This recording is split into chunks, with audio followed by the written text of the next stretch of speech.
guys, and welcome to this week's video. This week I'll be doing another Mushroom Hunters piece, and if you are new to this channel and don't know who these guys are, these are regular characters that appear on my channel.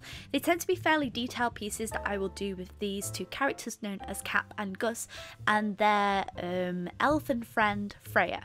The Mushroom Hunters essentially set in the same universe as Plant Witch, and they kind of coincide with each other a lot. The reason why I haven't done one of these pieces for quite a while is because these pieces take a lot of planning. There's a lot of detail sometimes in them. Sometimes it tends to be a bit of scenery pieces, and since this year I promised myself I would do at least one scenic piece a month, I'm going to alternate them between Mushroom Hunters and Plant Witch. This way I'm able to create more designs for my characters and more storybook style illustrations. For this piece, my sort of inspiration was I've done a prickles piece, which is very similar, where it's prickles surrounded by cacti, so it's sort of showing like the familiar in their natural setting. And with this, I really wanted the idea that Cap and Gus are in their natural setting of hunting mushrooms. This is a fairly simple piece that I've done. I just wanted to have a lot of detail in there, so every time you looked at it, you'd see something a little bit different. For the inking, I'm using Daylight Rani Artist Acrylic ink in brown, and I'm also using my Kuretake Dip manga pen. For the full list of equipment that I have used, I'll list them all down below because I know quite a few of you will ask. I also use alcohol markers in this, which are mainly my Winsor & Newton / Letraset range. They are the same pen, they're just rebranded a few years ago. And I also use my Winsor & Newton watercolours as well as my Polychromo / Prismacolor pencils. I kind of mix them together because I like them both for different reasons, as well as my Pentel white gel pen. As always, the full list of equipment will be down below, and the paper that I am using here is the Canson mixed media paper. So with this piece, as I said before, I just really wanted to create a piece that had just Cap and Gus in. In all the other pieces that I've done for the Mushroom Hunters, it's had Freya, Cap and Gus all together.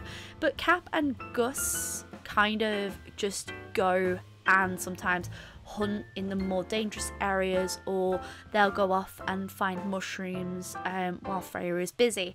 And it's a sort of like they have a very, very strong relationship, Cap and Gus, with Freya as well, but they have a very strong friendship and a very strong love for each other.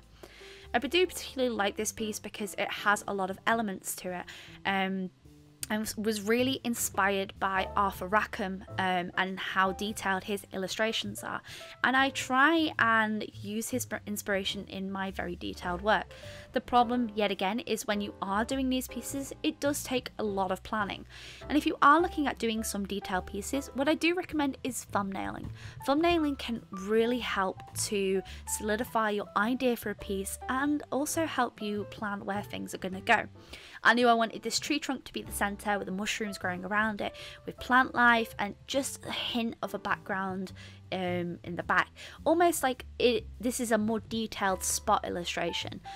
Spot illustrations without backgrounds. I think with the background, it really ties the piece together. Originally, I wasn't going to do one, but I decided to do it because I just wanted to add that little extra touch. I think if it was just them on the tree trunk alone, it wouldn't add enough or the depth that I wanted to add to the piece. I really do love these characters. They are an absolute delight to draw, and with Cap and Gus and Freya, what I really like about a lot of the pieces that I have done with them in the past on this channel, and what I have done planning to do in the future, is I end up doing a lot of earthy tones with them. Marie's palette and Freya's palette is very similar in the way that it's very earthy, and I try and relate Freya's palette to a more autumnal colour, and Marie's palette is more, it's on the cusp of between summer and autumn, and I try and affect that and show that in the colours that I choose. I knew if I used too much brown, this was going to really dull down the piece, so I tried to chose like different tones of brown to try and bring that warmth through, because sometimes what I find with alcohol markers is that they're brown tones, they tend to have really, really warm tones or really dull tones. There's no in between. So first what I did was I flattened down my texture with my markers, adding certain details. As you can see on the tree trunk, I just layered markers on top of each other to try and get that effect that I was after. And for the background, I textured it with watercolors, because this can, by adding like watercolor on top of markers, you're able to add the texture. If you are looking at doing mixed media pieces, what you should do, especially if you are using alcohol markers, is always put the alcohol marker down first, because if you try and put watercolors down and then try and use alcohol markers on top, it doesn't always sit correctly and you can end up with a really weird texture. I always recommend, if you are going to try alcohol markers with other mediums, test them out first. Try and see what textures you do like, because sometimes the texture that you can get with alcohol marker on top of watercolor can look really, really nice, but I always recommend to do the marker first and then the watercolor. Hopefully that makes a little bit of sense. I probably will say one of the biggest flaws with this piece is the lighting.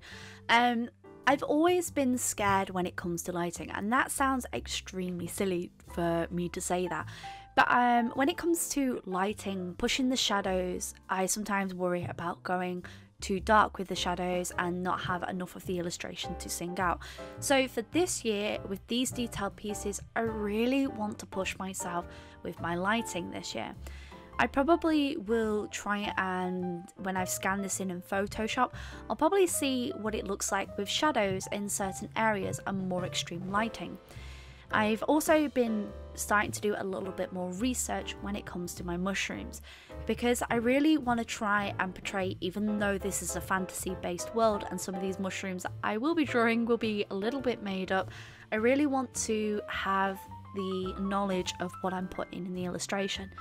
I want to make sure that I've done my research correctly as well, because some mushrooms, they are poisonous to eat, but they're good in medicinal purposes, and some mushrooms, they are edible, but they have a very acquired taste as well. And I think this is important when it comes to story building as well, because yes, these guys are going to be in a children's storybook that I'm slowly making. And I know I have been saying it for quite a while. The problem is when it comes to story building, and the one thing I do end up putting off a lot, is I like to try and make sure I've built a story correctly first before diving straight into a comic or straight into a book. I feel like when you are building up a story, it's really interesting to understand every aspect of what's happening. We can dive straight into a story without actually knowing the middle and the end, but then that's how stories can end up a little convoluted and ideas a little bit messed up. In my previous experience, that's how I've ended up. I haven't built up a story, so then for my story, when I was writing it, when I was drawing it, just didn't really make sense because I had too many ideas. So over the last year or so, while building up these characters, I've also been doing a lot more research, making sure that I've got my facts right, because yes, they are in a fantasy based world, but they're loosely based on our world, so I want to make sure that I'm kind of getting them right. I often get questions about Cap and Gus about what they're based on, and they are based on a cat and a rabbit kind of combined. They have the limbs and the movement of a cat, but they also use their back legs to hop quite a bit, and they can use them for strength to jump into higher places. They're fairly good climbers, and they have these rather large ears like rabbits, which helps them to hear, and they have a really good sense of smell. So I try and think about those abilities of animals that I'm combining. It's one of the best things about creature building, is think, okay, how is this going to be useful to their aspect?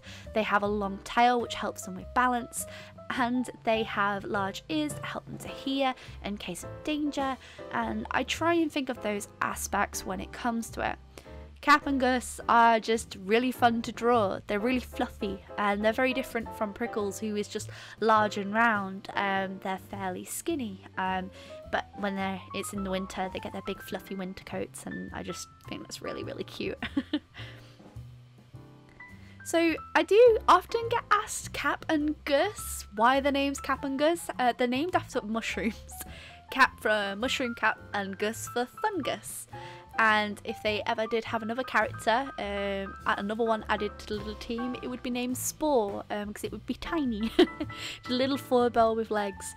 I did find as I was doing this, markers were just ending up everywhere because I ended up using, I think, a good 30 or 40 different types of markers to try and get the effect that I wanted. I find sometimes that with alcohol markers, you can't always get the desired effect that you want, so that's why I ended up building a lot of texture with other materials. Like, I like the roughness that a pencil can add, and I also like the texture that watercolor can add to a piece, which sometimes you can't just get with alcohol markers. Alcohol markers are good and they are a lot of fun to use, and if you want strong vivid colours they are excellent, but they aren't light fast. So if you are going to invest in some alcohol markers, just make sure that you leave your artwork out of the direct sunlight because it doesn't last as long.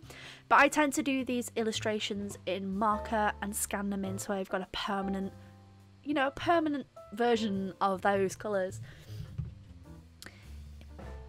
Going back to critiquing myself, I think sometimes it's good to critique yourself but not be too harsh. It's good to recognise where your weaknesses are and learn how to grow from them. And I think that's really important, and it's good to distinguish yourself in between harsh critiquing yourself, saying that everything that you do is incorrect. I like this piece, there are imperfections, but overall I really like the concept of the piece. And I think that's really important when you're thinking about your pieces, to say, okay, what's good and what's bad about it. Sorry about that, my throat just felt really funny when I was talking. I think it's really interesting when we talk about ourselves as artists that sometimes we critique every little piece that we do, and it's good to critique yourself. It's not a bad thing to critique your own art, but learn like what you like and what you dislike about it. For example, me, I know I could push my shadows a lot harder in this. There are imperfections in the piece. Some stuff doesn't flow the way that it should. But overall, I'm really happy with the concept. I really love the colours. I love the lines of action in the piece, and I like how their tails sort of curve back towards the middle so that your eye follows the tails almost. I find with illustration, especially if you are doing big illustration, you want to follow a curve into the illustration. So you want people to look okay directly at your character design, but at the same time, if you're looking at doing a big background piece, you want the background to always point towards the character. So say for example you had a character stood in the middle and they were looking down at the phone and they're walking down the street. Everything in that illustration to flow around and to draw the eye back to the character design should always flow almost like they're pointing towards. So say if I was doing a big scene piece, there would be always stuff that would flow around so that your eyes would always be interested in the illustration. If you want me to touch on this in a future video, let me know in the comments section down below, because I think it's really important. So here is a few final looks at the overall illustration. I'm really happy with the way this came out, and I'm really hoping to do a really detailed Mushroom Hunters piece in the future. Let me know in the comment section down below what you think, and if you could do a really detailed illustration, what would you do? I'm always interested and fascinated to see what you guys create and what you guys would do. I think it's always good to encourage each other as artists, and always encourage each other to draw, have fun, and really love what we do. Have a wonderful day, guys, and as always, stay creative.